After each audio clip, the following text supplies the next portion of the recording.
Primeiro, obrigado pelo convite. Eu já conheço alguns de vocês, alguns de longa data, e quando o Maurício convidou para te falar sobre isso, eu conversei com o Rodrigo e a gente pensou em fazer uma coisa junto, porque ele está na prática, trabalha com isso há muito tempo, uma área de tecnologia, dá assessoria para empresas, e eu leciono na área de tecnologia também há bastante tempo, mas estou mais distante da prática do dia a dia. A gente vai ter mais casos, mais histórias para contar. E eu vou passar um pouco da teoria, por estar trabalhando nessa área já há quase 30 anos, então já vi muita coisa de como é que a gente fica vulnerável, frágil, né? Porque a gente não sabe o que pode acontecer. Então muitas vezes a gente fica ingênuo, mas acha que as coisas só acontecem longe, só acontecem nas grandes empresas, né? E as coisas podem acontecer às vezes pertinho da gente. Aliás, eu não precisa do som da você liga para nós, por favor. Liga o canal de som aí, se você liga. Bom, então eu sou professor dentro da área de tecnologia há 26 anos, né, e trabalhei aqui no UNES, na FACECA, hoje estou na Unifal, e o Rodrigo trabalha, já foi meu aluno, né, algumas vezes, e hoje trabalha direto nessa área de assessoria. Então, vamos falar um pouco sobre segurança, esse é o título, né, dessa apresentação, segurança de informação, e mais especificamente com engenharia social, que é uma área da segurança de informação muito importante e que muita gente não conhece, não sabe do que se trata. Então, é isso que a gente pretende explicar. Eu não vou falar só sobre isso, eu vou falar sobre segurança em geral. Então, para a gente começar, ontem foi divulgada uma informação surpreendente, né? Que o Uber, hoje é o queridinho da mídia, vocês falam em Uber em todos os lugares, o Uber teve no ano passado 57 milhões de pessoas que são cadastradas no aplicativo do Uber, tiveram seus dados roubados, nome, e-mail, telefone celular, 57 milhões de pessoas, inclusive se vocês são usuários do Uber, um hacker teve acesso aos seus dados, sabe seu telefone, seu e-mail, seu nome, não sabe muito mais, não sabe o cartão de crédito, segundo eles, né? Mas isso acontece muito frequentemente. E as empresas preferem não falar sobre isso, porque é muito ruim para a empresa ela se mostrar vulnerável. Então, esse é um caso que foi divulgado ontem, de um caso que aconteceu no ano passado. E na época, os hackers, dois caras que conseguiram invadir o sistema do Uber, eles chegaram a fazer uma chantagem, né, e exigiram $100 mil para apagar os arquivos. E segundo eles, receberam $100 mil, segundo eles, apagaram esses arquivos. Quem garante? Então, esse é um caso que veio para a mídia agora. O Uber vai ter vários problemas na justiça, inclusive não só por ter deixado os dados vulneráveis, mas por ter escondido essa informação, que além de 57 milhões de pessoas usuários do Uber, 600 mil motoristas nos Estados Unidos também tiveram seus dados violados com o número de carteira de motorista e outros documentos que podem servir para eles fazerem fraudes, né, com as informações dessas pessoas, né, os hackers fazerem isso.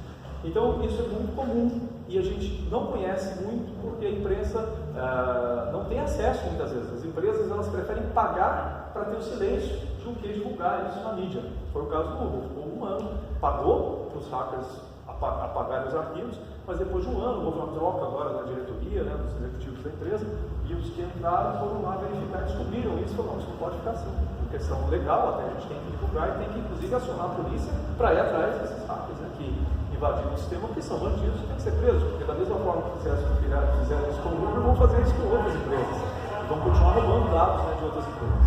Além desse caso, em 2014, não sei se vocês se lembram, a Sony teve um prejuízo de $200 milhões quando hackers também, acredito que sejam russos ou não se descobriu ainda até hoje, invadiram o site e os servidores da Sony, roubaram vários filmes que estavam prontos, não tinham sido lançados, e colocaram esses filmes disponíveis para as pessoas poderem baixar na internet. Então, filmes que não tinham nem lançamento, data de lançamento ainda, foram disponibilizados de graça para as pessoas, e a Sony, imagina quantos bilhões, né, eles gastam com a produção desses filmes, e depois o filme foi hackeado, pirateado, distribuído, né, por esses hackers. E na época a Sony ela não aceitou pagar essa propina, vamos dizer assim, né, dos hackers, que também pediram um resgate, vamos dizer assim. Isso é muito comum acontecer.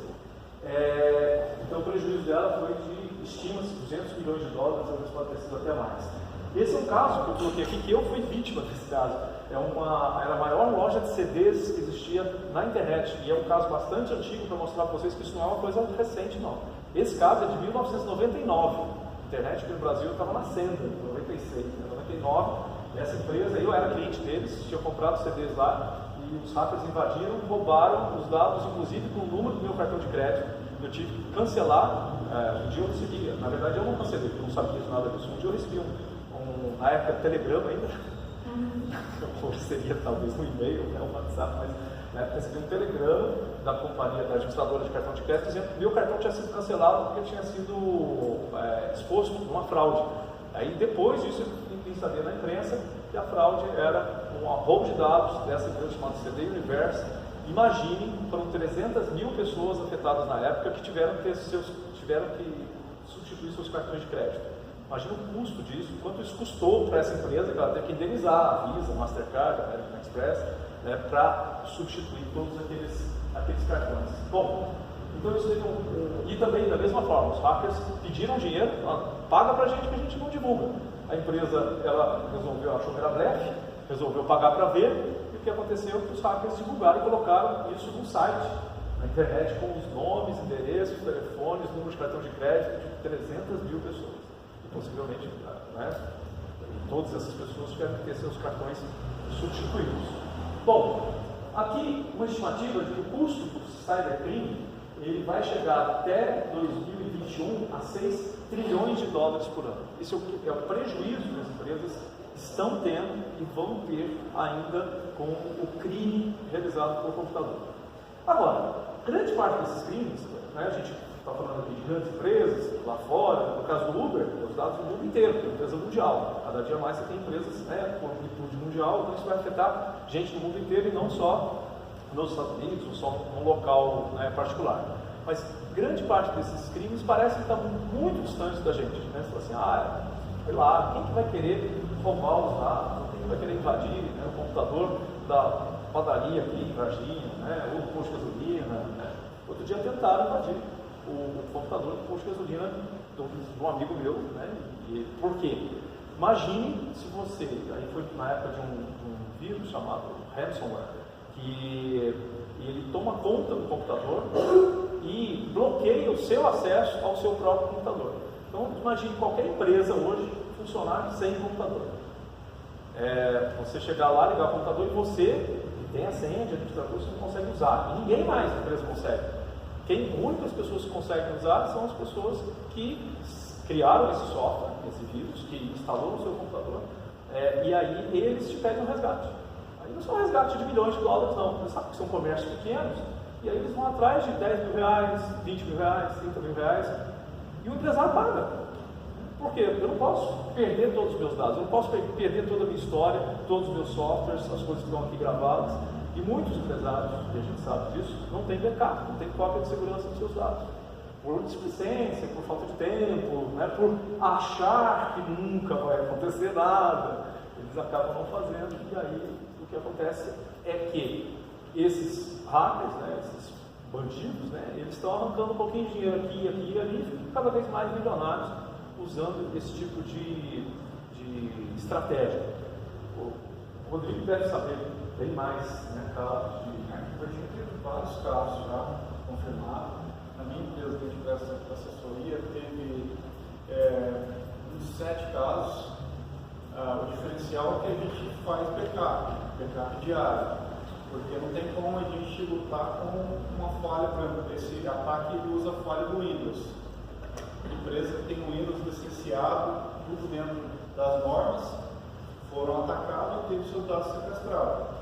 A sorte que, né, a gente faz backup todos os dias e conseguimos colocar a empresa profissional dentro de 1 hora. Mas empresas que não têm isso não tem que fazer. Ou paga o resgate ou fica sem os dados. Não adianta, não é um vírus que tem uma cura. São pessoas que vão atrás disso, mas criptográfico, coloca uma senha e só ele sem a senha. O problema é que tem alguns que faz tão mal feito que nem a senha que eles têm não vai conseguir recuperar. Então a chance de recuperar esses dados é muito pequena. Teve caso da Varginha que teve esse problema e eles teve que pagar 15 bitcoins. Aí teve um problema que resolveram pagar no outro dia, que o bitcoin teve um aumento de. Num dia estava 40 mil, 15, no outro dia estava 60 mil, 20 mil diferença de pessoas. E eles tiveram que pagar para verificar seus dados. E se tivesse uma rotina de backup, né, ia ter o problema de ficar um tempo offline, mas um backup recuperaria, não teria que pagar esse valor todo, né? E mantendo a linha, né, eu estou fazendo segurança no pós-graduação de segurança. Na hora que você começa a ver o que tem no mercado, você fica assustado. Tanto é que eu mudei toda a política de mercado da empresa depois que eu comecei a ver o que tem. A gente teve uma aula num período forense da Polícia Federal. Um arquivo de 100 KB, você abre ele no seu computador e te mostra todas as senhas que estão arquivadas. No meu computador tinha 5 páginas de senhas, todas as senhas que estão arquivadas. Agora imagine eu pegar esse arquivo, executar na máquina de qualquer um de vocês e ter esses dados todos. É o que todos os criminosos fazem hoje de forma bem simples. Então é melhor prevenir do que remediar, né? Então essa parte de segurança é uma coisa que vai crescer muito daqui para frente. Todos os dias a gente está vendo notícias referente a novos vírus, a novas ameaças e disso para frente. A grande preocupação, eu acho que é que agora eles não estão focando mais, porque no passado você vê muita notícia. O hacker invadiu o site do Vaticano, da NASA, né, da Casa Branca, porque eles queriam aparecer na mídia. Agora eles estão atrás do dinheiro, né? Não estivessem, estava no passado. Eles descobriram um jeito de tirar muito dinheiro de um monte de gente, ao invés de tirar um dinheirão de uma grande empresa só, como fizeram tentaram fazer com a Sony, com o Uber. Eles viram que eles podem pegar 5 mil aqui, 10 mil ali e fazer uma fortuna. Porque tem muita gente, quanto menor a empresa, menos preparada ela está para se defender desses problemas. Mas esse é um tipo de ataque, que falou que é feito através de vírus, de um worm ou um malware, que ele é comum, né, nessas situações, mas a gente ainda não entrou na engenharia social, que nós vamos falar daqui a pouco. Bom, então existe um custo muito alto para essa falta de segurança, né? A média anual de perdas no Brasil é de 7,7 bilhões e o Brasil está em 4º lugar nessa lista, né, dos maiores prejuízos dentro da área de segurança. Na frente dele só os Estados Unidos, por motivos óbvios também, né, 108 bilhões, a China com 60, a Alemanha com 59, em 4º lugar está o Brasil com 7,7, ou seja, um dos países talvez, né, mais desenvolvidos, melhores que o Brasil, tem números, tem prejuízos menores, né, do que a gente, porque também tem hábitos de segurança melhores do que nós, que a gente é muito otimista, a gente, né, acho que é uma característica do brasileiro, é ser muito otimista, e isso é ruim para a segurança. Porque quanto mais pessimista você for, melhor, desse ponto de vista, melhor é para a segurança do seu computador, dos seus dados, da sua empresa. Você não pode achar que isso vai acontecer só do outro lado do mundo. Bom, quem é um hacker? O hacker é um termo que no passado ele não era nem usado nesse tom negativo, né, pejorativo, de bandido e tal. A palavra hacker vem de um termo muito comum dentro da área de tecnologia, que é hack. To hack é o verbo de hackear, xeretar. Seria a melhor tradução para hack, né, xeretar. Então o hacker é originalmente o xereta. Aquela pessoa que tenta descobrir como é que as coisas funcionam, que tenta fuçar, tenta fazer as coisas funcionarem diferente daquilo, né? Você encontrou um troço que funciona de um jeito, fala, vamos hackear isso, vamos ver como é que a gente consegue fazer isso funcionar de outro jeito. Então essa era a expressão usada em geral, né? Não só para o bandido. Só que a imprensa começou a usar tanto a palavra hacker para o invasor de computador, bandido, que é a pessoa que está mal intencionada, que hoje acabou virando, hacker virou um sinônimo ruim, né? Da área de tecnologia, virou um adjetivo ruim, né? Ser hacker hoje é ser bandido, né? Quando na verdade o termo lá na origem, lá nos anos 60 e 70, não era esse, era pessoa xereta, curiosa. E quem é o hacker então? Normalmente é uma pessoa curiosa, até curioso, porque nem curioso, curiosa, porque 100% dos casos de hacker que eu conheço são homens, eu não conheço nenhum hacker mulher, tá? Tem gente que chama hacker, de hacker, depende do sotaque que você quiser usar. Mas hacker, todos os casos, prisão, ou saiu na imprensa, ou saiu na justiça, pode ser que existam mulheres, né, que sejam hackers também, não só por isso, não. Então, tem que ser curioso, persistente, porque normalmente demora para conseguir as informações, né, o que eles querem. Então, são pessoas que têm tempo, né, tempo disponível para poder buscar as informações, né. Normalmente também não são pessoas que são desocupadas, não. É muita gente que trabalha, é uma pessoa que vira à noite, né, tentando, às vezes trabalha em outra coisa e durante as horas vagas é hacker. Mas as pessoas têm assim uma tensão é tão grande que ele nem percebe que não está comendo, que não está dormindo, né? Fica simplesmente lá buscando conseguir o seu objetivo. São pessoas inteligentes, né, para conseguir fazer o que fazem, né? Normalmente o hacker é uma pessoa que tem uma inteligência acima da média e pode ter boas intenções. O hacker, como eu disse, tem alguns hackers inclusive que são especialistas em segurança. Eles começam como hackers em casa lá tentando invadir sistemas e depois vão trabalhar em empresas de segurança, porque eles descobrem as brechas, né, nos sistemas e aí vão lá trabalhar nas empresas como especialistas de segurança, ensinar as empresas a serem mais seguras. Mas pode não ser, né? Pode não ter boas intenções também. Então, normalmente, hoje em dia a imprensa usa muito o termo hacker nesse sentido negativo. Quais são as ferramentas do hacker? O que ele usa para poder atingir os objetivos dele? Em software, existem vários, né? Vírus, worms, malwares, tem vários nomes, né, para os softwares que são criados pelos hackers, né, e que são usados, mas a maioria não cria. A maioria pega esses softwares prontos, que já tem um monte disponível na internet, um monte de lugares. Hoje qualquer moleque de 10 anos de idade consegue achar um software para hackear uma senha, para entrar no sistema. Então, grande parte do trabalho do hacker é baixar um software, encontrar um software, baixar e aí usar esse software para quebrar a segurança do outro, de quem está interessado em xeretar, em invadir o computador, em roubar dados. Então hoje não é algo inacessível.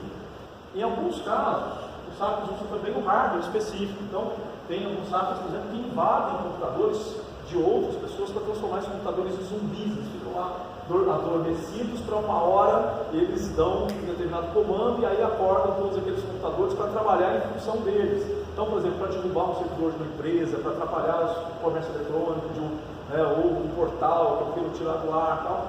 Então, muitas vezes eles usam outros hackers, não só o computador deles. Eles meio que criam um exército de computadores para atacar um outro computador. Tem máquinas falsas hoje, máquina de cartão de crédito que é falsificada. Você vai passar o cartão no local, acha que está passando o cartão na administradora lá de cartão de crédito, e não é uma maquininha para ler os dados do seu cartão e depois usar esses dados, inclusive com a sua senha. Você digitou na maquininha e aquilo lá é um hardware feito, o pessoal chama de chupa-cabra, para roubar informações, assim como no banco também. Você vai passar lá o seu cartão no caixa eletrônico e tem lá uma máquina que lê os dados do seu cartão no caixa eletrônico. Então, tem ferramentas de software, de hardware, mas principalmente a inteligência. E aí, uma das ferramentas que o hacker usa é a engenharia social, que é conseguir de você o que ele quer, sem software, sem hardware, simplesmente porque ele sabe como te convencer a passar essas informações. É mais fácil, muito mais fácil utilizado. Em vez de tentar quebrar, perder horas tentando quebrar a senha, uma ligação de 2 minutos ele consegue todos os dados que ele quer de forma bem simples. Porque, por exemplo, esse software para quebrar a senha, eles usam força bruta. Então, uma senha, por exemplo, de 5 caracteres, o software vai tentar todas as combinações daqueles 5 caracteres para poder entrar no sistema. O software vai tentando, tenta. Se você usar uma senha maior, 10 caracteres, vai demorar mais tempo, mas às vezes demora dias tentando essas combinações para conseguir quebrar aquela senha. Uma ligação de 2 minutos, às vezes você consegue essa senha sem precisar usar nenhum software, né? Que é através da engenharia social. É saber conversar com as pessoas e falar as coisas certas, né? Falar aquilo que você sabe que vai convencer o outro a te entregar aquilo que você quer. Esse cara, ele é famoso por ser o hacker mais famoso do mundo. Ele foi preso, né? Ele precisava, o governo americano precisava de um bode expiatório na época, ele prendeu o Kevin Mitnick. E o que ele mais fazia era engenharia social. Tem até um filme que conta a história dele, né? Eu não lembro o nome do filme em português, mas quebra de sigilo, não é quebra de sigilo, bom, mas tem um filme que conta a história dele, uma história romanceada, basicamente, e ele é o hacker mais famoso do mundo porque precisava de um bode expiatório prender o cara. Ele ficou 5 anos na cadeia, teve um tempo que ele ficou na solitária. Imagina se deixar um hacker na solitária, preso, perigosíssimo, porque eles precisavam, né, mostrar para os outros hackers que aquilo podia dar errado, podiam ir presos, né, por causa disso. Então, por isso ele ficou famoso. Mas na verdade ele não era um gênio de software, não inventava programas espetaculares, não.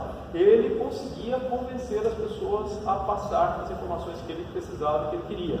Então, hoje, ele é um especialista em segurança e ele trabalha para o governo americano como consultor de segurança de informações. Eu não sei se ele está agora no governo Trump, mas no governo Obama ele foi contratado, convidado para ser consultor de segurança, porque cumpriu a pena dele. Foi lá. Na verdade, ele nem foi preso por ter extorquido dinheiro, por ter roubado dinheiro de empresas. Ele foi preso porque ele copiou programas de empresas que tinham os programas lá nos seus servidores, e ele copiou para mostrar que o hacker tem o seguinte: tem a questão da prova do hacker.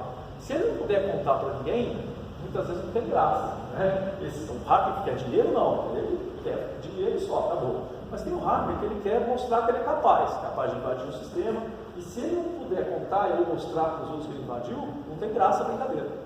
Então esse cara, ele entrou no servidor de uma empresa muito grande, hoje a empresa foi comprada, que se chamava Digital, e roubou o software da empresa e mandou trechos do código para os amigos dele hacker também. Gente, olha só a façanha que eu fiz. E aí o governo considerou que ele roubou um troço que valia 30 milhões de dólares.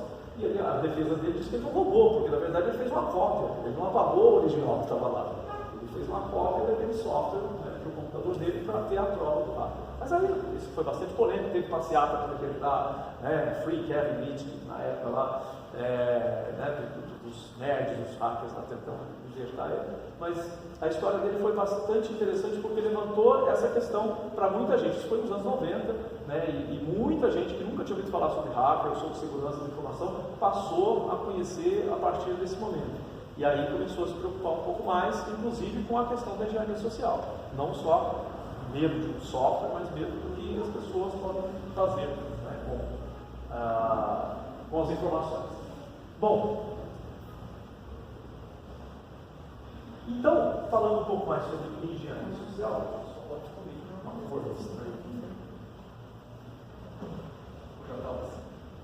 Não. Já estava assim.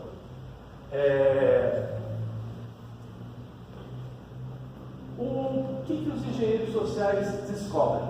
Bom, quem tem informação, essa é uma das atividades, né? O engenheiro social, aquele hacker que ele quer descobrir informação, muitas vezes sem usar software, hardware e tal, ele quer só através de contato, com as pessoas. Então, normalmente ele tem que descobrir quem tem a informação que ele precisa, e isso às vezes é bem fácil. Às vezes está no site da empresa, e aí, lógico, quem vai preparar um site da empresa tem que tomar cuidado quais informações você coloca lá. Hoje, por exemplo, algumas empresas, você entra no site e você não consegue achar telefone, ramal de ninguém dentro da empresa, justamente por questão de segurança, para evitar que alguém no site da empresa descubra quem é o responsável por isso, quem é o responsável por aquilo e tal. Por quê? Tendo essas informações, o engenheiro social liga para a sua empresa e ele fala: olha, eu falei com tal pessoa que trabalha no departamento tal, liguei para o ramal dele, ele não estava, fala o ramal correto da pessoa, fala o e-mail da pessoa, e aí começa a juntar um monte de informações que dão credibilidade para aquela pessoa que está te ligando, porque ela sabe tudo sobre a sua empresa. Então, possivelmente, isso é alguém de dentro da minha própria empresa, só que não. Então, muitas empresas hoje evitam de colocar essas informações muito detalhadas sobre a estrutura interna da empresa para evitar que as pessoas descubram quem é responsável, quem tem essa informação. Isso, quem prepara lá o site de uma organização deve pensar nisso antes. Quais são informações que precisam estar no site, públicas, e quais que não precisam. Aquelas que não precisam, não coloquem, porque elas podem permitir que o engenheiro social utilize essas informações de forma maldosa. Também tem que saber, tem que descobrir qual informação é relevante. Nem tudo é importante. Se alguém tiver e pedir informação que não seja crítica, lógico, tem algumas coisas que vão ser importantes, outras não. A gente tem que ter noção disso. O que é importante? Dentro da área de tecnologia, se você não entende ou não sabe de alguma coisa, se alguém te liga, né, perguntando alguma informação de tecnologia, algum termo, alguma expressão que você não sabe, evite de passar essa informação. Né? Mas como assim? Se eu não sei, como é que eu vou passar? Porque muitas vezes debaixo do roteador do modem tem lá um número, um código. Aí alguém te liga lá e fala assim, olha, tem um número aí debaixo desse roteador que tem sido da sua mesa aí, né, desse modem e tal, lê o número aí para mim, que eu estou precisando, aqui é da Oi, aqui é da Embratel, é provedor de serviço aí, e você, mas será que eu posso passar isso? Não pode. Com essa informação, normalmente, alguém consegue entrar no seu roteador, lógico, se ele estiver protegido, consegue mudar as configurações, consegue abrir portas, né, da rede da sua empresa com essa informação, que é uma informação que você não sabe, você não é técnico, você não é obrigado a saber que era uma informação crítica. Né? Mas já que você não sabe para que serve essa informação, tenha primeiro, o primeiro passo é pergunte a quem sabe. Se alguém te pedir uma informação, você não tem certeza, né, se isso é crítico ou não, pergunte a quem sabe, porque algumas informações são importantes.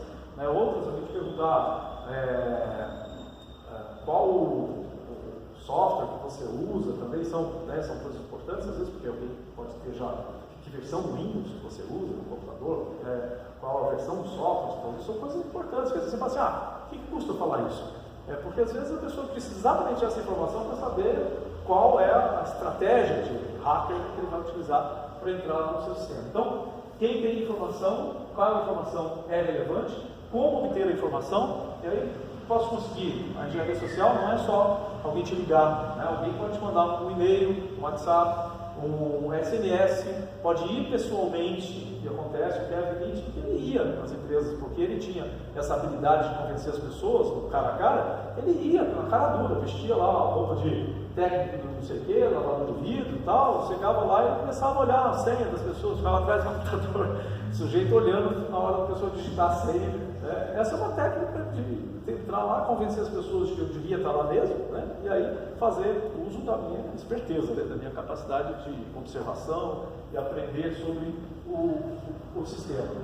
E como que os engenheiros sociais descobrem isso tudo? Com a sua ajuda. Na maioria das vezes, o problema é exatamente nós abrimos as portas da segurança. Não é o hacker que abre a força, que quebra a janela, a porta e entra. Na maioria das vezes, na engenharia social, nós, muito gentilmente, abrimos a porta para o hacker, convidamos ele para entrar, servimos um cafezinho, sem perceber que a gente está fazendo isso. Né? E a gente tem alguns casos bastante comuns disso. Não sei, Rodrigo, se você quiser interromper para dar algum caso aí.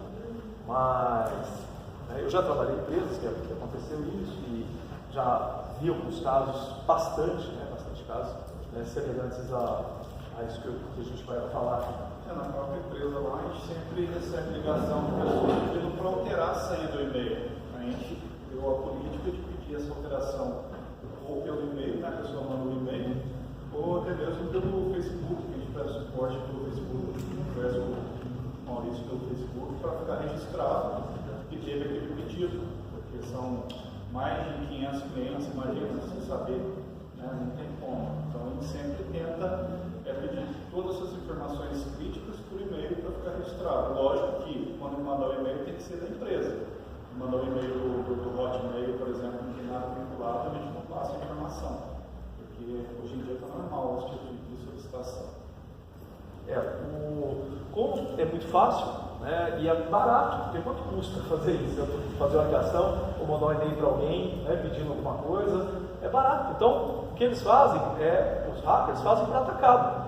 Eles pegam lá, principalmente através de spam, conseguem aquelas listas, e hoje é fácil, até é chocado, às vezes que a gente vê, se você for no centro de São Paulo, Santa Efigênia, né, você encontra CDs ou DVDs hoje em dia, com cópia do banco de dados da Receita Federal, com todos os dados de todas as pessoas que fazem declaração de imposto de renda, com o nome, CPF, com a sua renda, com o seu endereço, o seu telefone.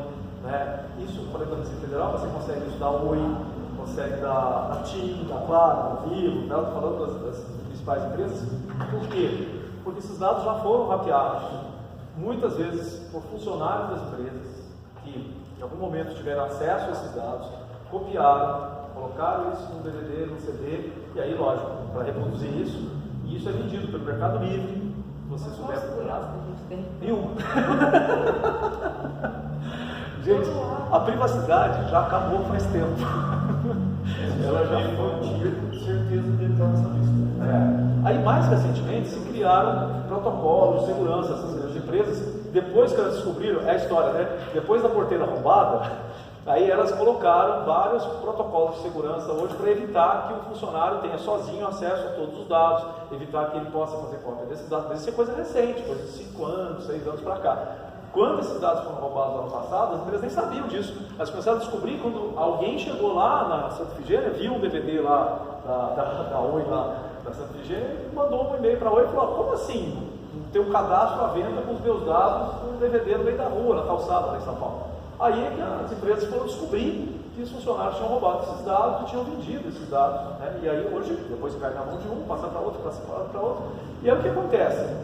Na hora de fazer uma fraude, hoje em dia, esses hackers, eles buscam esses arquivos, que não estão só em DVD e CD, eles estão na internet. Então eles conseguem baixar esses bancos de dados e aí mandam o spam para 10 milhões de pessoas com o que a gente vai ver daqui a pouco, chamado phishing scam. Né? É um esquema de pescaria. Phishing, só que é com PH, né? Eu jogo 10 milhões de e-mails. Se 0,1% daquelas pessoas, desculpa o termo que eu vou falar agora, 0,1% de trouxas né, caírem naquela jogada minha, que é uma jogada tentando enganar as pessoas, tem diversas histórias, né, que eu posso contar, e aí de engenharia social é igual, gente, mas isso não é novidade não, tá? Todo mundo aqui já deve ter ouvido falar do golpe da Nigéria, que antigamente a gente recebia por carta em casa de alguém que recebeu dinheiro lá na Nigéria, tem que sair do país, não pode sair com dinheiro, precisa da sua conta bancária para fazer um depósito de 10 milhões de dólares, né, e vai te dar 2 milhões de dólares de presente que você ajudou a tirar o dinheiro da Nigéria. Esse golpe é mais antigo do que Guaraná de molho. E a gente recebia isso por carta no passado. Hoje você recebe por e-mail. Né? A diferença é essa, mas isso é phishing scam, é um esquema para te fazer acreditar em alguma coisa que você fornece dados que você não deveria fornecer. Por exemplo, sua agência, conta, banco, né? Falta só falar a senha. Então, esses exemplos mostram que é muito fácil e barato, que o hacker ele pega esses dados, manda milhões e milhões de e-mails gratuitamente, e aí ele fica tentando ver quem é que vai responder aquilo. Então, algumas vezes a engenharia social ela é específica. Eu sei quem é, eu sei quem que eu estou tentando, qual a informação que eu estou buscando, e aí eu vou direto naquele alvo. Mas às vezes eu não sei exatamente o alvo, eu jogo para todos os lados e pego alguns. Né? E a gente vai falar daqui a pouco sobre esses phishing scam. Aqui já está funcionando o som aí. Bom, nós vamos ver um vídeo de uma situação real.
Mostrar esse caso para vocês agora. Vamos lá.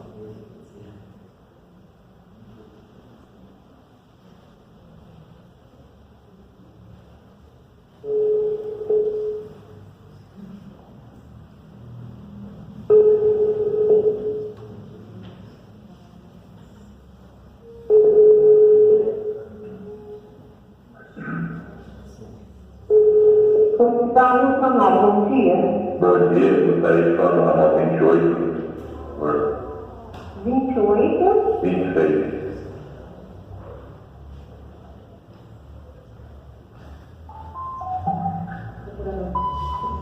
Bom, aqui é o Juliano, técnico do SPW. Estou aqui com o Maurício fazendo uma atualização do sistema. Precisava que você saísse do seu sistema rapidinho, só para mim fazer um teste. Todo dia? Todo. Tá bom. Não, pode ser só você. Por enquanto, só você. Tá bom. Peraí, só um minuto. Pode ordenar ali, por favor? Saiu, tá bom? Já saiu? Só um minutinho, então.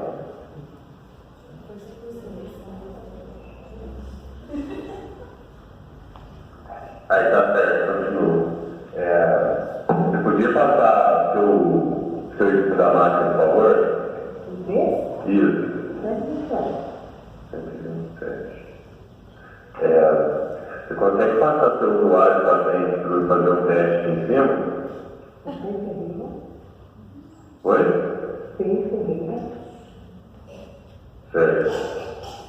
FS 24 Tá bom, vamos fazer o teste aqui. Só um minuto. Aguarde na linha, por favor.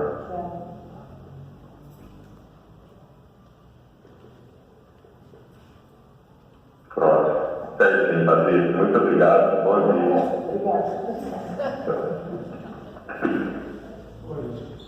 O endereço IP, o nome do usuário, a senha, você que consegue fazer? Tem acesso a tudo possível.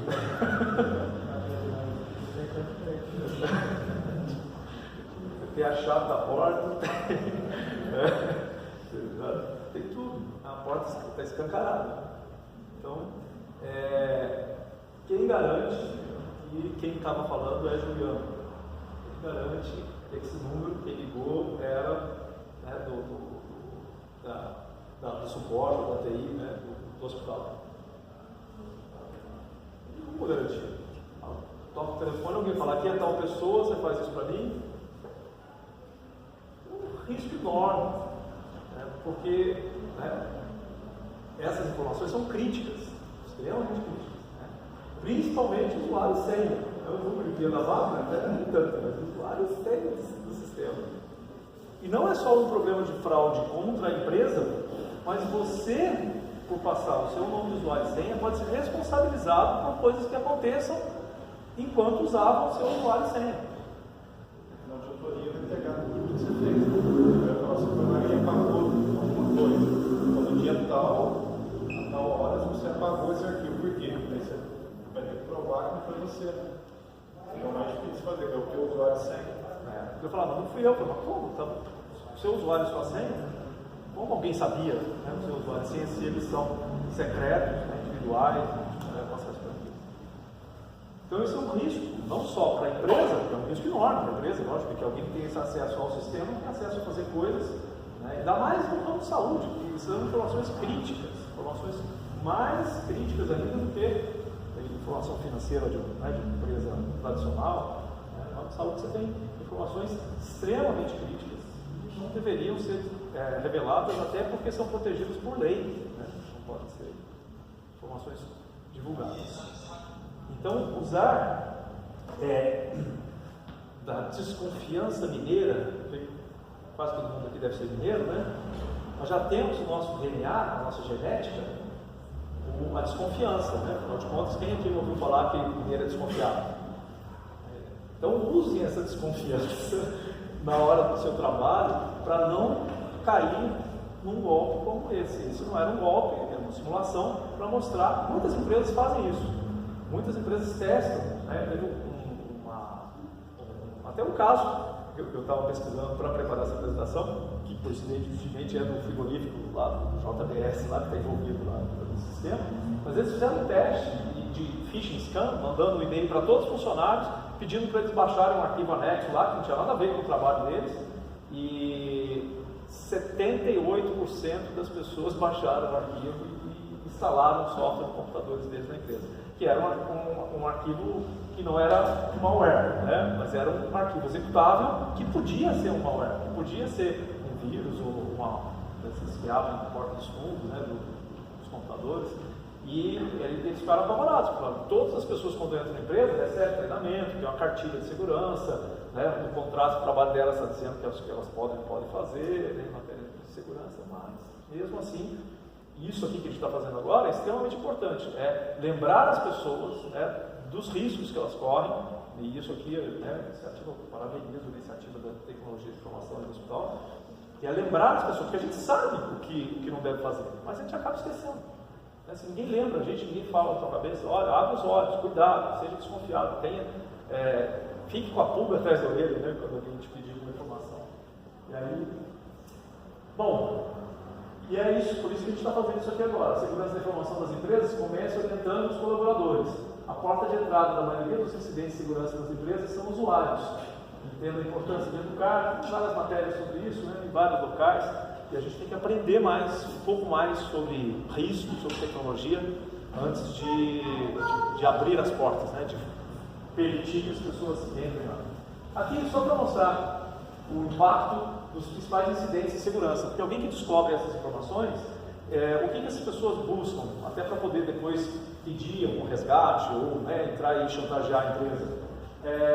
35% dos casos, os problemas acontecem com registros de funcionários que são comprometidos. Entram lá na folha de pagamento da empresa, né, e apaga, deleta, altera informações, né, no registro, né, de departamento pessoal das empresas. Esse é o mais comum. Em segundo lugar, registros de clientes comprometidos ou indisponíveis.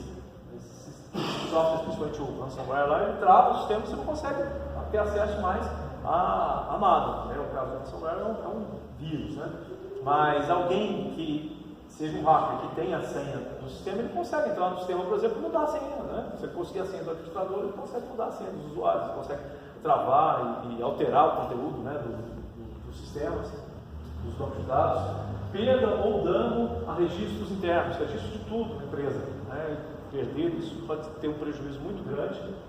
Roubo de identidade, dados de clientes ou funcionários roubados, principalmente clientes quando você trabalha no comércio eletrônico e tem lá dados de pagamento, de cartão de crédito. Então, muitos hackers buscam essas informações nos bancos de dados das empresas.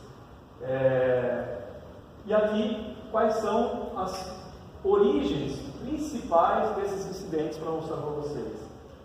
Internos, o maior deles, aqui está lá, hackers, né, 32% são riscos externos, mas quase igual aos hackers estão os funcionários da empresa que abrem as portas do sistema.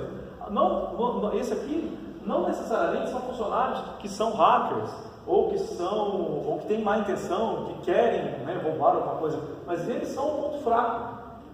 São as pessoas que são um ponto fraco, ou também aqui ex-funcionários. E aí muitas vezes a culpa é da própria empresa. E aí fica a dica para a TI. Eu vou contar um caso que aconteceu comigo. Eu trabalhei no BNDES durante um tempo e eu saí de lá 3 anos depois. Um dia eu liguei para um amigo meu que já trabalhava lá e a gente conversando de outras coisas e tal. Aí surgiu aquela dúvida assim: será que o meu login e senha ainda funcionam ali? Ele falou: vamos tentar lá no banco. Ele entrou com o meu login e minha senha e entrou no sistema. E eu era desenvolvedor de software, né? Eu tinha acesso a coisas ali dentro do sistema que eram críticas também. Quer dizer, com a minha senha ele conseguiria fazer um monte de coisas lá e ele nunca ia ser pego, porque eu falei: mas quem fez isso não estava aqui, tem 3 anos que esse cara saiu da empresa, ele não entrou, não passou pelo sistema da portaria para estar aqui para acessar o sistema. Como é que isso aconteceu? Então a empresa também tem que tomar esses cuidados, né? E alguém está de licença, suspende o login e a senha. Alguém está de férias, né, ou de qualquer motivo que a pessoa não esteja na empresa, e principalmente se ela foi demitida ou pediu demissão, aquele login e senha dela tem que ser. Isso é o que mais acontece. Sim, a gente tem uma quantidade grande de empresas e funcionários e nós, que prestamos serviço, tem que mandar e-mail para os donos para falar quem saiu da empresa e quem permanece lá para poder excluir os usuários, porque eles não estão preocupados. Quando isso é um acesso remoto, o cara da casa dele tem acesso. Pode chegar lá e fazer a bagunça que ele quiser e não tem que saber o que aconteceu.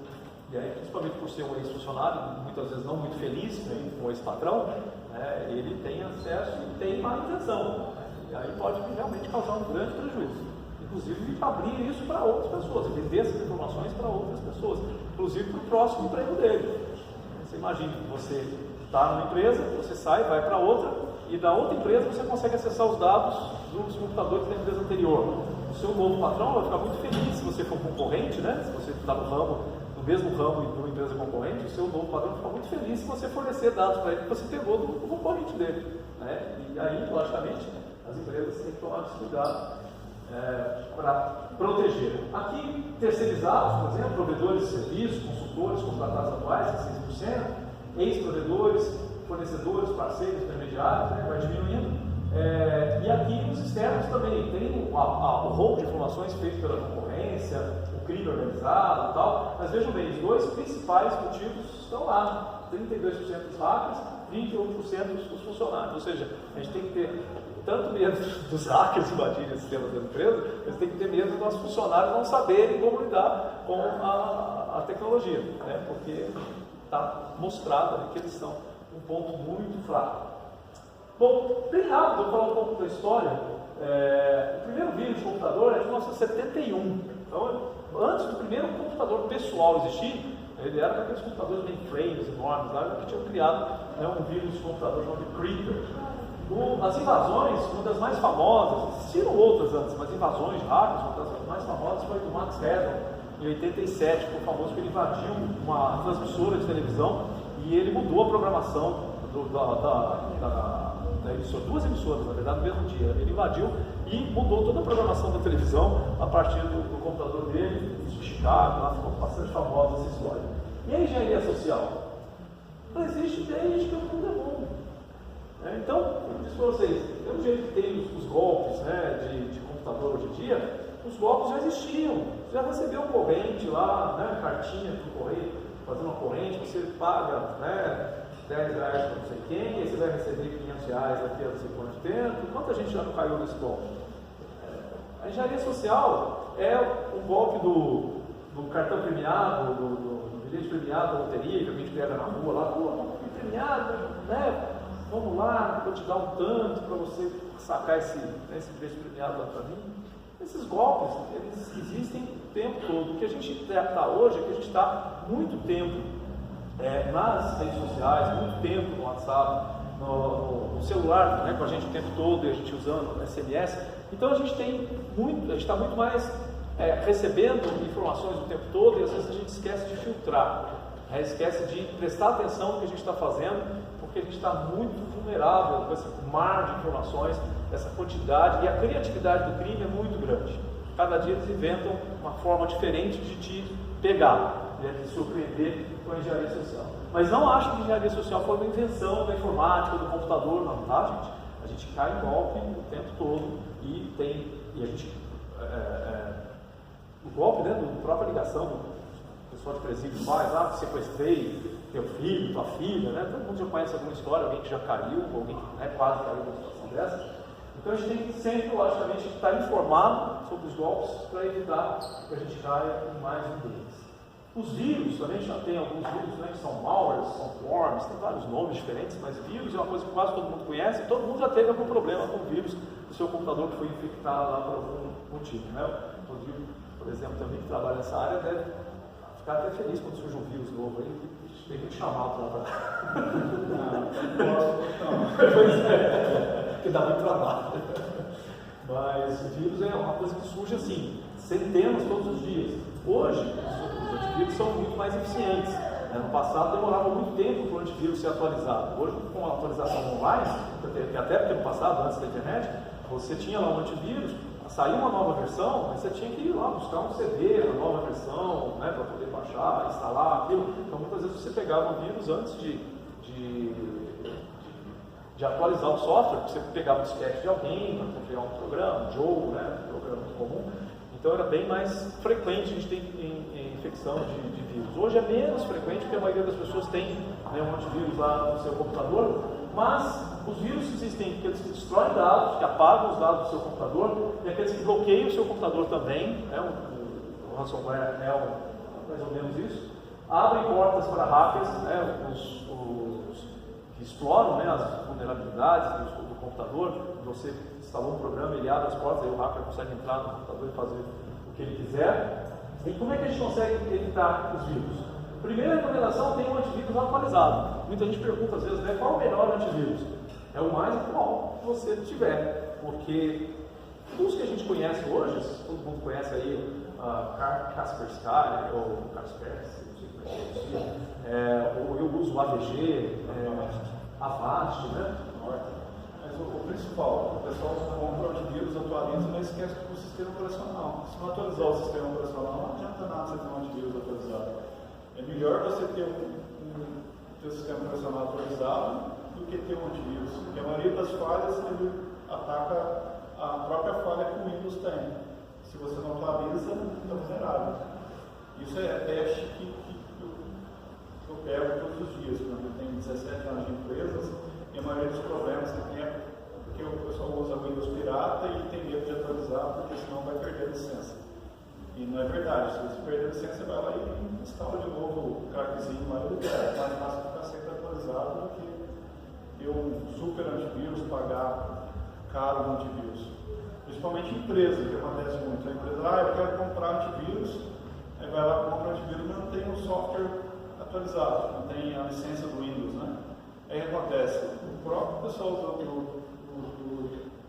do antivírus, parece que tem uma comunicação com a Microsoft, o cara recebe uma cartinha lá, falando que ele precisa licenciar.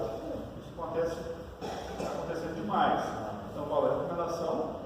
Lógico que você tem que ter o software licenciado, não é o que acontece no Brasil. Hoje, 80% dos meus clientes usam cópia pirata.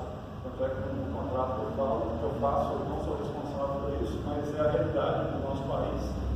E por isso, se não tiver o Windows atualizado, a chance de ter problema é muito grande. Deixar a porta aberta para o mundo. O Windows XP nem tem uma atualização mais, né? Não tem, e tem muitas empresas que usam isso. Então, às vezes a pessoa tem um computador mais antigo e não quer atualizar o XP para o 7, para o 10, né? Eu acho que o computador não vai aguentar. Você está correndo, quanto mais antigo for o sistema operacional, mais risco você corre. Porque os sistemas mais antigos, eles não têm atualização. Então, se a Microsoft não atualiza, as novas ameaças, ele não está preparado para se defender dessas novas ameaças.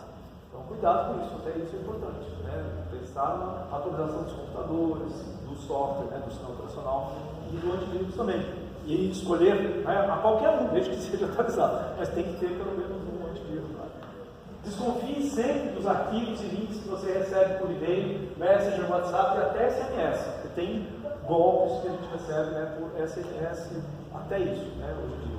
Não é mais só no computador. No celular você recebe um golpe e aí você te leva para um local, você instala um aplicativo que não é confiável. Desconfie dos links que te mandam sem que você tenha pedido, mesmo que seja de um conhecido, amigo ou parente. E aí às vezes você acredita que aquilo não vai ser ruim para você por causa do remetente. Não, tal pessoa não ia me mandar um vírus, um scam ou um phishing, né? Algum problema. Pô, pessoa, imagina, meu parente, né, meu amigo, irmão, vai te mandar, porque muitas vezes aquele remetente é falso, não é daquela pessoa que está se dizendo ser. O próprio computador da pessoa foi hackeado e aquele computador está enviando sozinho, reproduzindo aquele envio para outras pessoas. Então, tome muito cuidado. Mesmo que seja um remetente conhecido, desconfie. Falei, use a nossa genética mineira, seja o primeiro a desconfiar. Espia, perguntar antes, liga, né? Você enviou isso mesmo? Porque eu tenho um tio que ele sempre pegava vírus, né? Aí eu falei assim, mas por que você clica? Olha, falaram que tinha foto minha com a pessoa em tal lugar. Eu falei, tá, mas você tirou alguma foto recentemente? Não. Então, por que você abriu o e-mail? Não, mas sei lá, vai lá que eu estava no lugar. Vai que eu estava lá dentro. Isso é chamado de phishing scam, que a gente vai ver. Que alguém cria uma história para te convencer a entrar no site ou baixar um programa e aí abre, né, todos os problemas. Então, assim, parece, as principais ameaças hoje no Brasil são, em primeiro lugar, phishing scam, 61%. É um e-mail que atrai, pode ser e-mail, mas pode ser qualquer outro tipo de mensagem também, que atrai para você entrar no site falso ou para baixar um anexo perigoso. não é só anexo não, às vezes é um site, você clica achando, o site não vai ter problema, né? Tem que estar no meu computador, no meu aplicativo, no celular. Pode sim, tá? Dependendo de como o seu software está configurado, pode sim rodar algum malware lá no seu navegador que infecta. Inclusive, não sei se vocês já viram, de vez em quando a gente entra no site e começa a abrir, pipocar a janela, abre, parece que o nosso navegador foi sequestrado, né? Alguém domina o nosso navegador e começa a abrir, você não consegue fechar mais, tem que desligar o computador para conseguir ficar livre daquilo. Então, algumas vezes é mal configurado, você está permitindo rodar, né, alguns scripts, algumas coisas no seu navegador, mas isso é uma coisa muito técnica, às vezes o usuário final ele nem sabe como faz para proibir isso. Então, na dúvida, né, não clique nas coisas que você não sabe por que alguém ia me mandar isso. Né? Pensa bem o motivo de alguém te mandar. Se você pediu para alguém te mandar um anexo, pode, né? Me manda a planilha tal, me manda tal, tudo bem. Agora alguém, sem mais nem menos, alguém te manda uma planilha do Excel, né, que você não pediu, não sabe do que se trata, né? Para e pensa primeiro. Será que eu devo baixar esse anexo? Né? Ou alguém te manda um site, né, uma coisa que você não essa pessoa não costuma te mandar aquilo, né? Por que essa pessoa está me mandando isso agora? Eu vou clicar aqui, confirma primeiro, né? Passa um WhatsApp para a pessoa, hoje o WhatsApp é mais rápido do que ligar, né? Passa um WhatsApp e pergunta, olha, recebi aqui um troço que você me mandou mesmo? Né? Para que isso? E 48% dos problemas está relacionado com senhas, tanto interno quanto externo, problema, né, de invasão, tanto interno quanto externo da empresa. São as duas principais ameaças, isso é a realidade nossa aqui no Brasil hoje em dia. Então, uma delas é fácil da gente resolver, né? Nunca passar a sua senha para ninguém, em situação nenhuma, né? E não escrever debaixo do teclado, nem dentro da gaveta, né? Um papelzinho com a senha. A senha tem que estar sempre na cabeça da gente, por isso a gente deve criar senhas que sejam significativas, que vocês se lembrem qual é o motivo dela. Trocar periodicamente, né? Claro, ninguém troca, né? Eu também detesto trocar senha. O problema é que tem, por exemplo, o próprio TI cria uma senha padrão, passa para o usuário, essa senha padrão vai ficar na senha do usuário. Tanto é que a gente criou uma senha mais complexa, padrão. Antigamente criava assim, mudar 1, 2, 3. Muda aí. Vai ficar 10 anos mudando 1, 2, 3. Não muda. Agora tem que colocar uns caracteres especiais no meio. Porque senão, mudar 1, 2, 3, se você usar um programa de brute force, é 3 segundos para quebrar essa senha. Então, é uma quantidade pequena. A maioria das pessoas usa senha de 6 caracteres. Hoje, no mínimo, tem que ser 10. Eu penso aí no seu e-mail lá quantos caracteres tem. Não, uma dica que a gente usa no passo para frente, por exemplo, assim, tem algumas palavras que você memoriza, né? Coloca um arroba no meio dela, sisteminha no final, e, por exemplo, se você trabalha em várias empresas, troca o início, né? Porque a pessoa trabalha com muita empresa, então pega o início dela e vou trocando, e é sempre a mesma sequência, aí você fica com uma senha complexa, porém diferente para cada cliente ou para cada sistema que você utiliza. É uma dica legal. Já facilitou a vida do hacker, agora o hacker já sabe, né? A combinação ele sabe. Bom, então, uma delas é a senha, que é fácil de resolver, e o phishing scan é ser desconfiado. É não acreditar imediatamente em qualquer coisa que você receba, porque as pessoas caem muito facilmente. O phishing scan no Brasil, desde 2015, o Brasil lidera o ranking da Kaspersky, que é a criadora, né, de um antivírus, com 18,1% das vítimas de phishing scan. A China fica em segundo lugar com 12%, na matéria da Folha de São Paulo desse ano. Então, olha, o Brasil é um líder de ingenuidade, né? De acreditar que aquilo que você recebeu é uma coisa inofensiva quando não era. Né? E aí eu vou mostrar alguns exemplos. Recentemente, Banco do Brasil. Todos os bancos já foram vítimas. O pessoal cria um site que é idêntico ao site do banco, e aí você recebe lá um e-mail, ou WhatsApp, ou SMS, ou sei lá, né, um telefone. Telefone não tem não. Você recebe lá uma informação pedindo, olha, você tem que entrar no site, porque senão vai ser bloqueado a sua conta, o seu cartão, não sei o quê. Você tem que fornecer essas informações. Todo mundo deve ter recebido um e-mail desse tipo. E aí você clica, abre, é realmente o site, você acha que é o site do banco, mas na verdade não é. Porque facilmente a gente olha aqui, ó, home, bb.ol.es. .es é um site da Espanha. Tem um Banco do Brasil vai ter um site hospedado na Espanha. Então, olhe muito bem aqui em cima. Isso aqui depois a gente tem outras dicas lá de segurança, mas sempre, e de preferência o seguinte, o banco mandou você entrar lá para fazer uma atualização, ao invés de clicar no link para entrar no site do banco, fecha aquela janela e escreve lá www.tal.com.br, www.bradesco.com.br, porque assim você reduz a chance de estar caindo num golpe como esse. Reduz porque às vezes o seu navegador está sequestrado e quando você escreve o endereço do banco, ele redireciona para outro lugar. Tem esse risco também. Mas você diminui significativamente o risco quando você digita o Mas lá no hospital, dependendo de alguma operação que faz no site do banco, o setor de segurança do banco liga. Perguntando quais foram as últimas operações que vocês fizeram. Alguma transferência alta, alguma coisa que foge do padrão do hospital. O Banco Brasil ligou, aí fala qual que é as últimas operações. Aí eles confirmam e eles travam no site na mesma hora. Bloqueia a senha, pergunta e a gente confirma aí depois de 5 minutos aí para liberar. E isso todos os bancos têm nesses sistemas de segurança, quando eles detectam alguma coisa fora do padrão, eles entram em contato para ver. Mas às vezes passa batido. Às vezes o sistema do banco não percebe que é uma fraude, então a gente tem que estar muito atento. Nesse caso aqui, eles estavam pedindo do Banco do Brasil para você colocar a agência, a conta, a senha de autoatendimento com 8 dígitos, e depois que você passar por isso aqui, ainda pedia número do seu cartão no card, o número que está atrás do seu cartão, depois você clicar aqui e entrar, ele ia pedindo só mais e mais informações, um monte de informações que no site do banco não pede, e aí você vai fornecer, porque você acha que você está no site do Banco do Brasil. Tem algumas fraudes tão boas, essa eu não consegui achar o que fazer aqui. O pessoal conseguiu invadir o site do Ministério de Ciência e Tecnologia e colocou um scan desse do Banco do Brasil dentro do site do Ministério de Ciência e Tecnologia. O que acontecia? Eles colocaram lá bb.nct, Ministério de Ciência e Tecnologia, .gov.br. Então as pessoas olhavam o endereço lá em cima e falavam assim, deve ser o site do Banco do Brasil mesmo, .gov.br é uma coisa do governo do Brasil, é um estatal.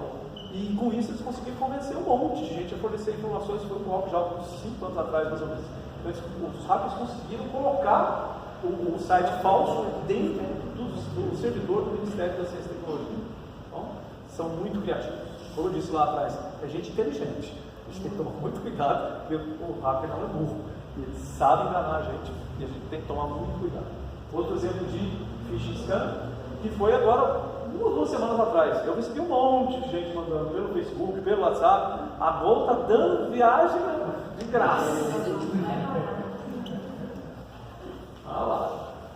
Pessoal, a Gol está dando passagens grátis nesse final de ano. Qual que a promoção vai durar pouco tempo?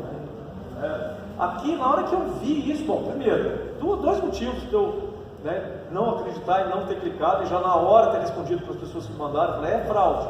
É gordo, aliás, primeiro, o site da Gol é voigol.com.br. É uma empresa brasileira, possivelmente, não é uma regra, não é uma lei, mas possivelmente as empresas brasileiras vão ter um site .com.br. O site da Gol, como eu sou presidente da Gol, é voigol, já conheço o site, não é voidegol. Então, quando eu vi voidegol.com, não é da Gol. E outro é que, passa de graça, convenhamos, de graça, pagando, você está difícil das empresas fazerem alguma coisa direito para a gente, mas não é de graça. Então, tome muito cuidado, não acreditem nessas coisas muito generosas. Tem muito. Por exemplo, alguém que caiu também, ou caiu ou não, ou recebeu esse Wander, 2, 9, 4, 5, 6, várias pessoas aqui receberam. Então, quer dizer, os hackers desse público aqui, imagina, vamos pegar que aqui foi mais ou menos 15% do auditório aqui recebeu esse e-mail. Você imagina se 15% dos usuários de internet no Brasil receberem essa mensagem, se 0,5% deles clicarem lá. Então, é um desastre enorme, porque possivelmente, eu não cliquei, não sei o que vai acontecer, mas possivelmente associado àquele link, ou ia estar um local pedindo um monte de dados seu, para você fornecer para ganhar a passagem, e aí você fornece nome, endereço, CPF, RG e tal, isso, dados maravilhosos para alguém tirar um empréstimo do seu nome, fazer, né, um monte de bandaneira com os seus dados.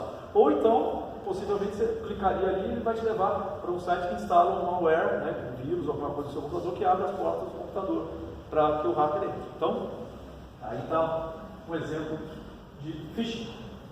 E aí, para a gente já quase finalizar, acho que vou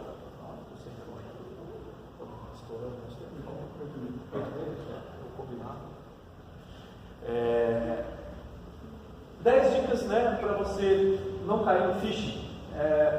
Verifique a extensão do site. A extensão é aquele .com.br, .gov.br, veja se é realmente uma extensão que condiz com aquele site que você está indo visitar lá. Por exemplo, se tem um site de uma empresa brasileira que está com lá um .com.fr na França, tem muito R1, Rússia, é o paraíso dos hackers, então tem muita coisa com R1 no final, então muito cuidado. Olhe bem o endereço, se você recebeu um link, alguma coisa, olhe bem o endereço, se ele condiz com aquela empresa, se faz sentido. E aí tem algumas coisas, né, dicas como essas. Se for uma empresa brasileira séria, ela vai ter um site .com.br. Pesquise o nome do site, entre também, né, se você recebeu um site desconhecido te oferecer alguma coisa, tem um monte de sites hoje que já denunciam esses golpes.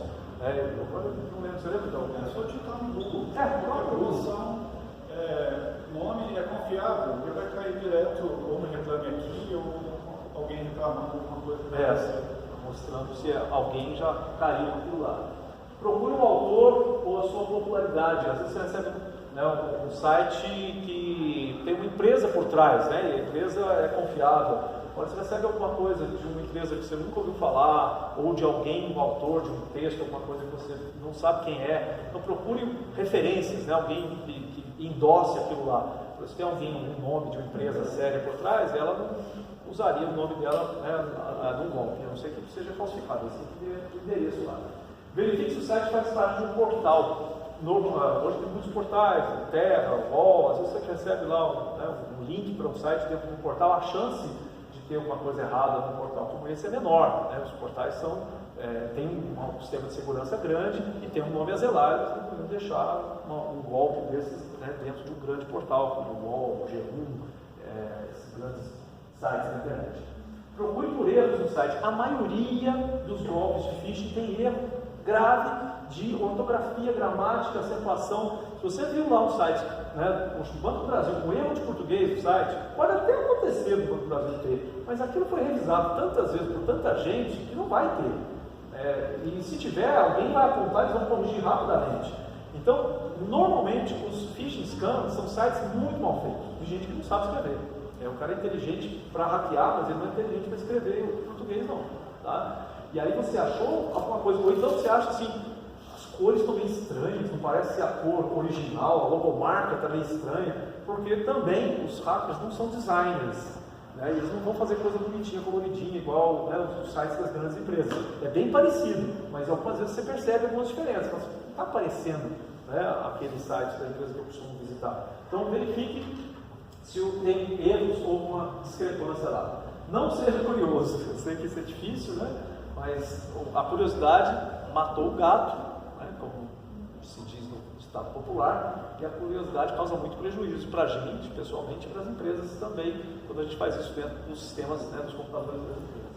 Cuidado com os encurtadores de link. Às vezes você recebe um site com um link, mas o link está bem pequenininho assim, tem um serviço de encurtador de link, por exemplo, para transformar um link que é desse tamanho, tipo hospitalregional.com.br, barra não sei o que, barra não sei o que lá, barra não sei o que lá, existe um encurtador que você consegue diminuir aquele link desse tamanho para um link desse tamanho assim.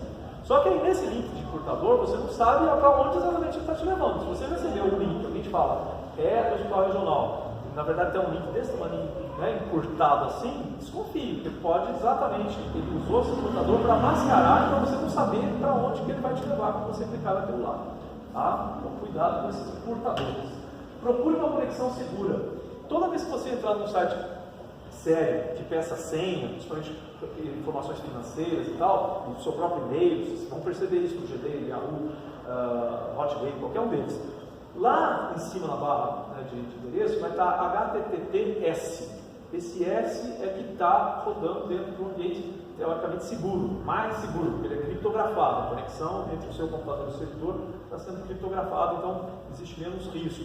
Mas verifique isso, porque normalmente os sites de scan, de phishing, eles não têm, tá? Eles não têm esse S. Agora Estão tendo, né? Porque está tão barato comprar certificado que eles estão investindo nessa parte também. Porque agora o Google está mudando a forma, ele quer que todo mundo tenha certificado. Então, hoje um certificado antigamente custava $120 ano, hoje custa $5. Então, o cuidado tem que ser maior. Mas assim, alguns hackers não vão ter esse cuidado, né? Então, verifique que alguns deles não vão ter o S no final. E aí, outra informação aqui, por exemplo, no navegador, cada navegador tem uma forma diferente de mostrar. Esse aqui no Chrome, ele mostra um cadeadinho, porque aquela conexão é segura também. E aí o nome da empresa que é dona daquele certificado aparece ali na frente, né? Então, quando você entra lá no site do Itaú, né, de outros serviços, aparece um certificado de segurança lá. Então, diminui o risco, tá, gente? Porque uma coisa eu digo para vocês: risco zero não existe, né? Só se você desligar o computador da tomada. Fora isso, ou o celular, se tirar a bateria dele, fora isso, você está sempre, como eu falei, não existe privacidade, não existe 100% de segurança. O que a gente tem que fazer é minimizar os problemas, né? Os problemas que podem surgir, conhecendo um pouco mais. Mas o risco sempre vai existir. A gente tem que tomar, porque surgem coisas novas, né? Todo dia. Então eu estou falando um monte de coisa para vocês, né? Eu, Rodrigo, estou falando um monte de coisa para vocês, e tem gente inventando coisas agora que nós não sabemos. Que amanhã cedo você vai ligar para o jornal e vai dizer, não sei quantos computadores foram invadidos, hackeados, tal, com uma nova técnica que ninguém aqui sabia. E nem as empresas de antivírus e nem a Microsoft lá para colocar essa proteção lá no Windows dela. Então, bom, evite, por último, clicar em links enviados por e-mail, né? Porque normalmente o phishing spam é feito através ainda do e-mail, mas cada dia mais vai para o WhatsApp, onde as pessoas estão mais tempo hoje em dia, porque nem manda mais e-mail, resolve tudo pelo WhatsApp, manda arquivo, anexo, tudo pelo WhatsApp. Então a tendência dos golpes é também migrar para o WhatsApp e não ficar só no e-mail. O e-mail é então uma maneira mais... Corrigindo um pouco da parte de segurança, que a gente usa muito, né? Todo mundo tem um smartphone hoje, a primeira coisa que você chega no lugar é ver se tem Wi-Fi. O cara, ó, tem Wi-Fi? É a primeira coisa que a gente faz. Hoje a gente consegue criar ponto de acesso com o mesmo nome e eu consigo roubar informações fácil. Então, se você estiver usando o seu celular, pedir login no Facebook, desconfie, coloque, porque tem alguma coisa rodando. Principalmente rede que você não conheça, não faça transação bancária, porque pode ter um cara por trás visualizando tudo que você faz. Tanto é que no trabalho da organização que a gente vai fazer vai ser isso. Você monta um ponto de acesso com um nome idêntico, vai no shopping, coloca Shop Livre. Quantas pessoas vão conectar ali? E quantos dados a gente vai conseguir coletar? Então, isso é real, funciona. Então tem que tomar cuidado. Quando você tiver banco de dados, fazer qualquer transação, use o teu banco de dados. Wi-Fi, você fazer alguma coisa rápida assim que você precisa. Tudo que for precisar de alguma coisa de segurança, não use esse Wi-Fi grátis que tem para mim. E o principal hoje, que ninguém dá muita atenção, é o Facebook. Todo mundo acredita que tem Facebook aqui, ou pelo menos a maioria, né? Quantos de vocês aceitam amigos que vocês nunca viram? Assim, tem, fala os homens, parece uma moça bonita lá pedindo autorização, o cara vai clicar e aceita. Ao contrário também, parece que qualquer pessoa lá se aceita. Eu fiz um teste, criei um Facebook fake, todo mundo que pedia aceitava. Assim, não tinha nada de história, todo mundo aceitava, conversava, e é um negócio que eu achei, para você ver, eu totalmente fechado, que o seu seja, na configuração tem como você configurar para você não mostrar os seus amigos para as outras pessoas, às vezes o Facebook está público, você vê todos os seus amigos, vê publicação, quem publica em público lá, naquela opção lá, nem reparou. Tudo que você faz a publicação pública, todo mundo vê, não precisa nem ter Facebook, consegue visualizar o que você está fazendo. Então você está deixando, colocando foto dos teus filhos, mostrando onde você está, o que você faz, onde você trabalha, e o cara tem esse acesso de forma tão simples. Então, não no Facebook, na parte de privacidade, você consegue fazer muita configuração com poucos cliques. É bem simples para deixar a tua rede segura, né? Porque você está mostrando as fotos dos teus filhos, da tua família, do teu emprego, para todo mundo ver. Não tem privacidade, mas tem configurações que você pode fechar um pouquinho. Né? Você vai compartilhar com quem você conhece. Né? Tipo, tem configurações, não sei se você já viu, que você pode fazer por categoria. Você pode colocar quem é amigo, quem é conhecido, tem publicação que você faz que você vai direcionar só para amigos. Né? Você vai postar uma foto do teu filho. Então não é querer que todo mundo veja. Você tem amigos que são conhecidos. E tem uns amigos. Essas configurações tem tudo no Facebook hoje. Ninguém usa. Porque desconhecem. E se você entrar no YouTube, tem várias configurações que você pode aprender. Eu acho que isso é muito importante. Porque a privacidade, né, da gente é uma que tem hoje. E tudo aberto lá, qualquer pessoa pode ver, né? Fica um negócio muito estranho. Eu não tenho perigo assim, de aceitar uma vídeo de mulher bonita, porque eu tenho mulher brava e ela está aqui sobre a Então eu não aceito. Mas aí você falou, Marisa. Essa desculpa. Brincadeira, não é brava, entendeu? Ela disse, agora que ela vai ficar brava comigo, eu tenho que ficar com ela. Bom, engenharia social, então, como é que a gente se protege? Nunca use a senha de ninguém e, obviamente, nunca revele a sua senha para ninguém. Por que você também não usar do outro? Para criar uma cultura de que a senha é individual, dentro da empresa e na vida pessoal também. Né? A senha não é para ser passada para ninguém. Não é? O objetivo da senha é justamente ser uma chave secreta, né, para você acessar coisas que só você deveria acessar.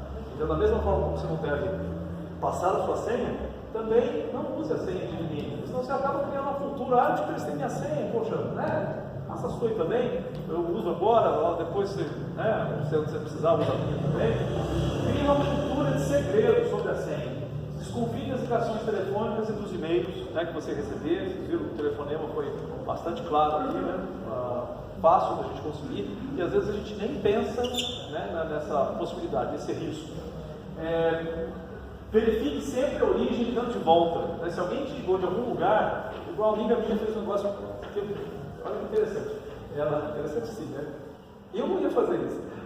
Ela foi no shopping, colocou aquele fim de ano, né? Colocou aquele cupomzinho para concorrer a um de X35, na época, lançamento, carro chiquérrimo e tal.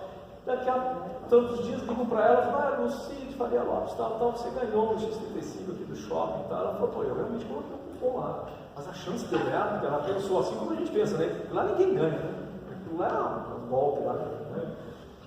E aí ela falou, eles falando, você tem que vir aqui até tal hora para poder passar os seus dados e tal. Aí ela falou, tá, me dá o telefone do shopping e tal. Aí passaram o número para ela, ela foi, conferiu, entrou no site do shopping, viu se o telefone do shopping era aquele telefone que passaram para ela. Aí ela ligou de volta, pediu para falar com aquela pessoa que tinha ligado para ela. A pessoa confirmou e ainda assim ela levou o irmão dela junto. Ela não estava acreditando que era muita coisa, né? Ganhar um carro desse assim. Aí era verdade, né?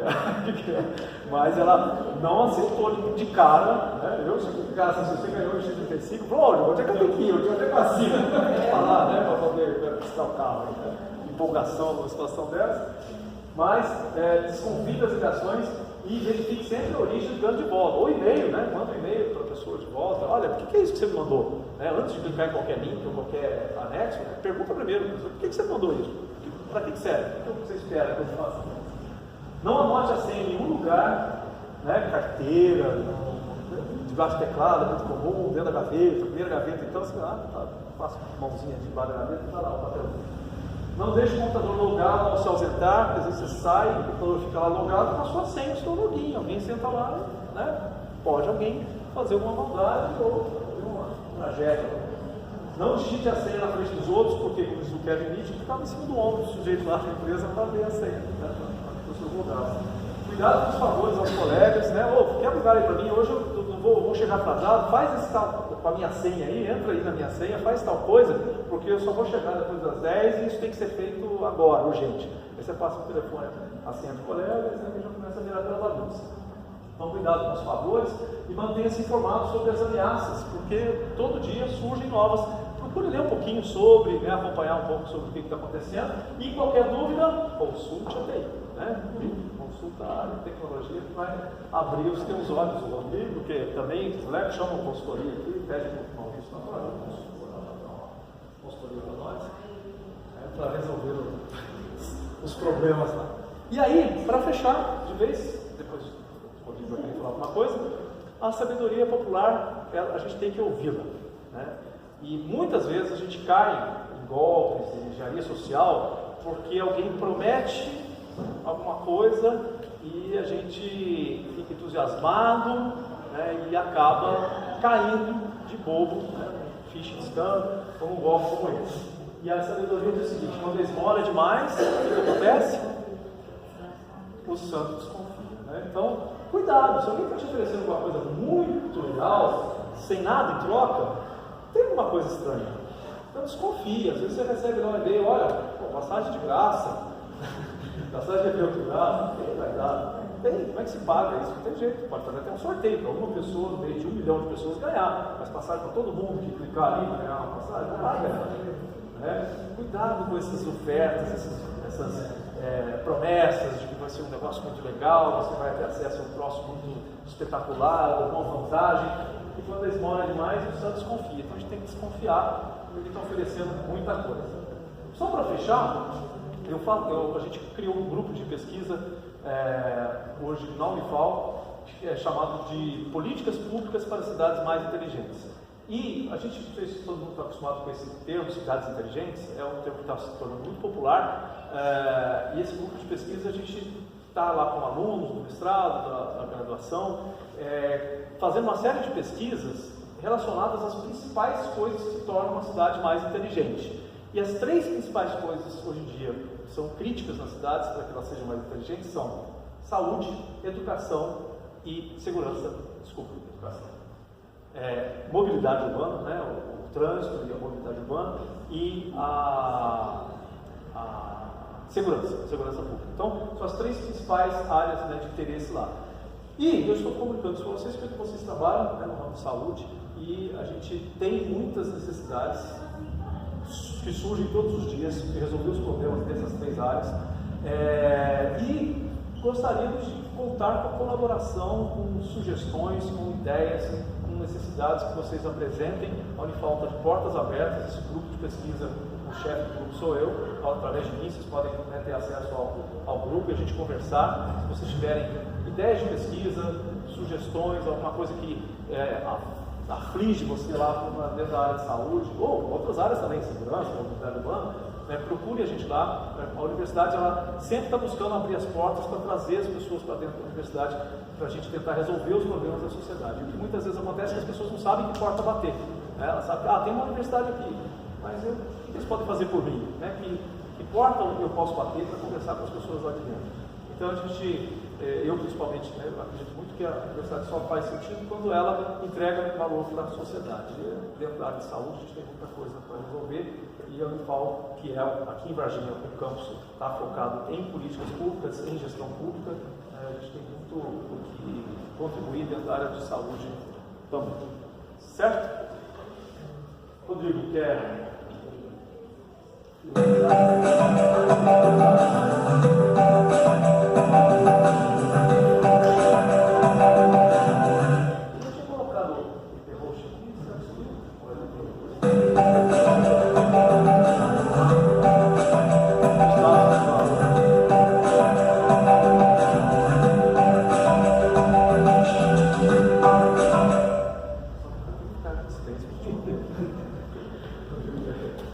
Igual ele falou mesmo, a gente usar o nosso senso de mineiro para, no mundo virtual também, desconfiar, né? Porque da mesma forma que no presencial a gente, né, tem várias dúvidas, né? Você não bate na porta da sua casa para qualquer um. Da mesma forma no mundo virtual, você não vai abrir a tua vida, o teu Facebook, para que você não conhece, entendeu? A principal segurança. Aí tem os nossos dados de contato aqui.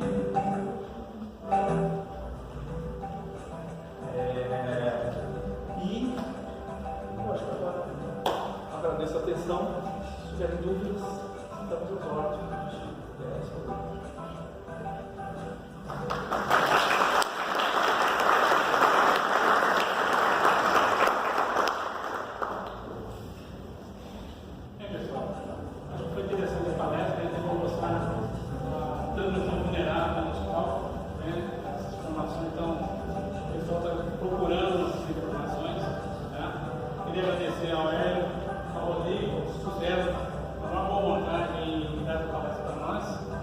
Esperamos que a partir de amanhã, deixamos mais seguro, sem compartilhamento de senha, sem atender telefone, sem passar senha, tá? E acho que é isso, Quero agradecer.